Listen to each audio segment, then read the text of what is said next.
Closing the eyes during prayer, this is a huge problem, and this is something that the Prophet also mentioned that he prohibited for himself and also for the companions as well. Even Allah also mentions that anybody who wishes to follow the guidance of the Messenger should abstain from closing their eyes during the prayer. Imam mentions that this is actually from the actions of the Yahudi and how they would pray. Next, there is an error, a person moving too much in prayer. This is the next problem. Moving too much in prayer, some have said, for a person who moves carelessly too much in prayer can actually break their salah, can actually nullify their prayer. The Prophet mentioned to protect yourself from too much movement in the salat.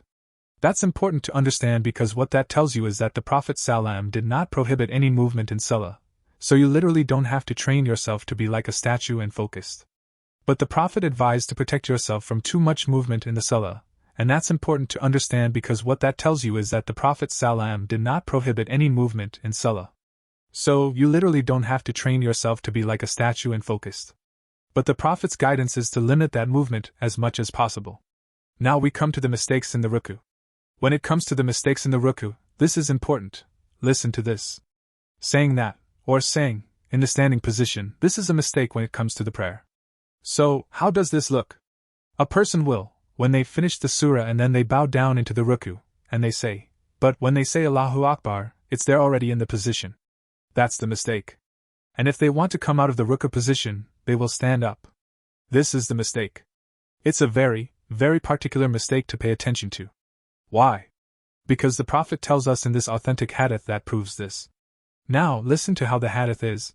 The Prophet Salam describes how he would make the takbir. In other words, he would say Allahu Akbar when he goes into the ruku, while he is going into the ruku, not when he arrives in the ruku position.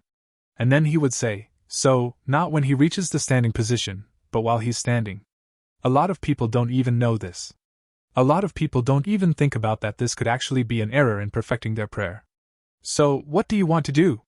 You like to make sure that your takbir ends when you arrive in the position that you want to get into. So, when you get out of the ruku, now you say, I finish Sami Allahu Liman Hamida. Once you get into the complete standing position. It was a very particular practice of the Prophet. Next mistake when it comes to the ruku, and this here is not just for the ruku but it's for every position in the salah, is the lack of relaxation in those positions.